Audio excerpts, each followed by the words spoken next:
Have you ever wondered how a war can financially collapse an entire nation? Well, Vladimir Putin's choice to set off an assault on Ukraine 8 months prior altogether affects Russia, bringing about critical mishaps for the two countries.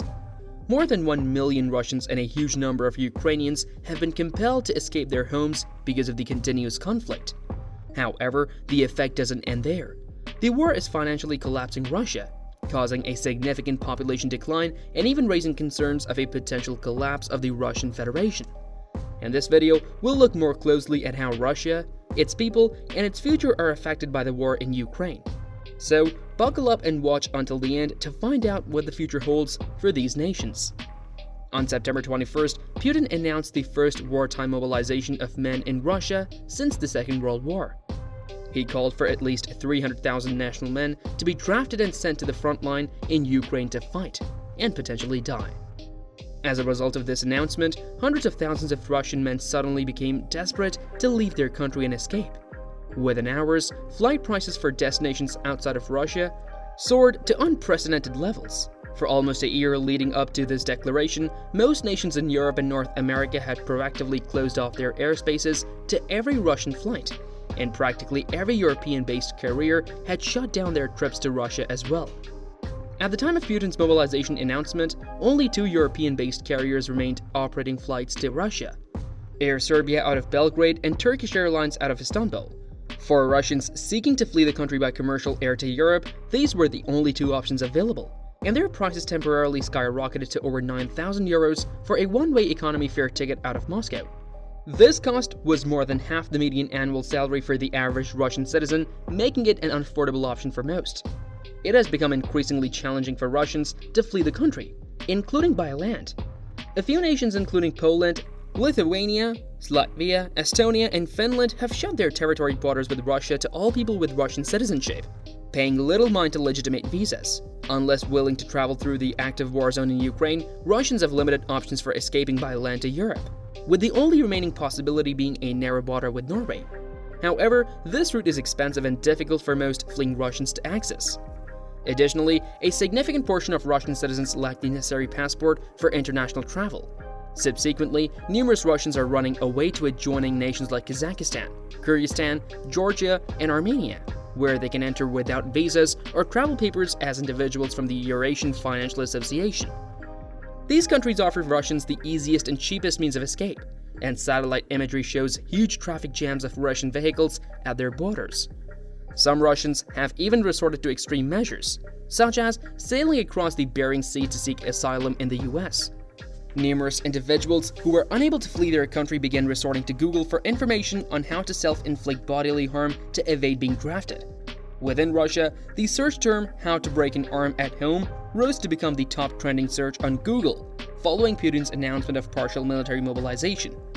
In just 1 month after the announcement, over 700,000 people, mostly young, military-aged men, have left the country to go abroad, more than twice the number Putin had intended to draft. This is in addition to the 500,000 Russians who had already left before the mobilization was even announced, including journalists, YouTubers, political refugees, millionaires, tech workers, and others. This loss of population due to both war and migration only exacerbates the long-standing issue of population decline in both Russia and Ukraine. It's likely that in 20 years these nations won't even exist, or be recognizably the same ones we know now.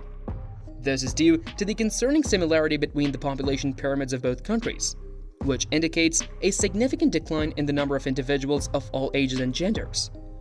At the pinnacle of each of these cohorts, there are noticeable gaps in individuals in their 70s, specifically those of the World War II era who experienced the loss of tens of millions of lives in both nations. Being born as a male in the Soviet Union in 1923 was perhaps the most unfavorable time, place, and gender to have been born in the majority of human history. 3.4 million young men were brought into the world in the Soviet Association in that year alone. And towards the finish of 1946, when these young men arrived at the age of 23, a larger number than 66% of them had proactively died. In fact, there was less than a 1 in 3 chance of surviving beyond one's 23rd birthday for males born in the Soviet Union in 1923.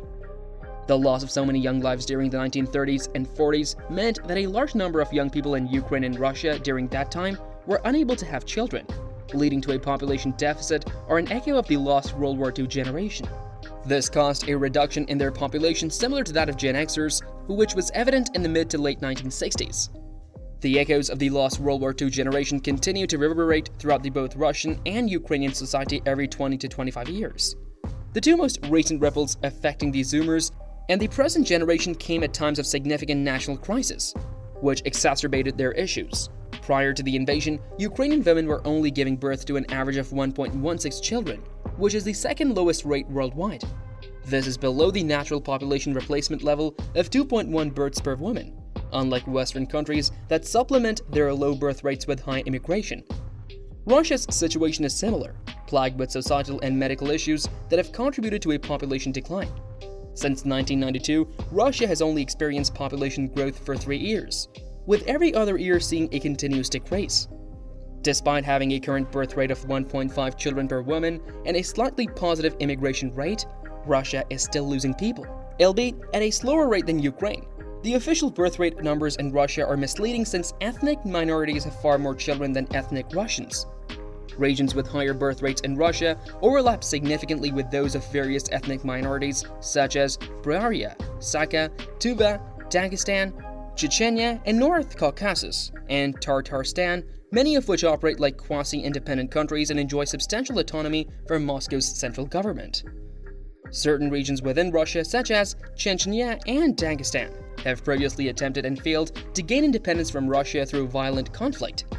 However, due to the declining Russian population and increasing population in these regions, it's possible that they may demand greater autonomy or even independence once again. If one of these regions succeeds in its pursuit for independence, it could inspire other internal republics to do the same, potentially leading to a collapse of the Russian Federation. Russia has already experienced 2 collapses in the previous century, and with its current population crisis and the ongoing war in Ukraine, it's not impossible for history to repeat itself. The COVID-19 pandemic has only worsened Russia's population problem, with 1.7 million excess deaths in 2020 and 2021 alone.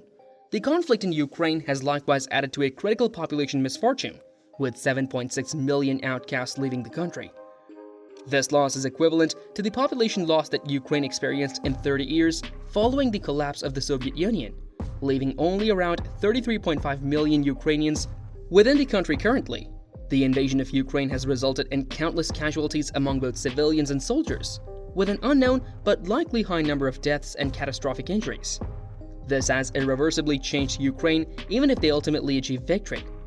In the interim, the mass migration of highly educated and young Russians leaving the country is significantly affecting Russia's internal socioeconomics, with nearly 800,000 draft-age men estimated to have left the country. As casualties continue to mount, Putin may need to call in additional draftees and recruits to replace the losses, which will likely result in even more young men leaving the country. This may eventually force Russia to shut down its borders completely and increase repression and surveillance, further exacerbating the problem. Although the Russians claim the Ukrainian territories as their own, they only have control over certain parts, while the Ukrainian military maintains authority over large sections, including the capital of the Zaporizhzhia Oblast. However, Putin's declaration of these regions as integral parts of Russia grants him the legal power to deploy newly drafted conscripts to fight there. Population decline, territorial disputes, and socio-economic instability will continue to pose significant challenges for Russia and Ukraine in the long run. To address these issues and prevent further escalation of conflicts, both nations and the international community will need to put in consistent effort and work together.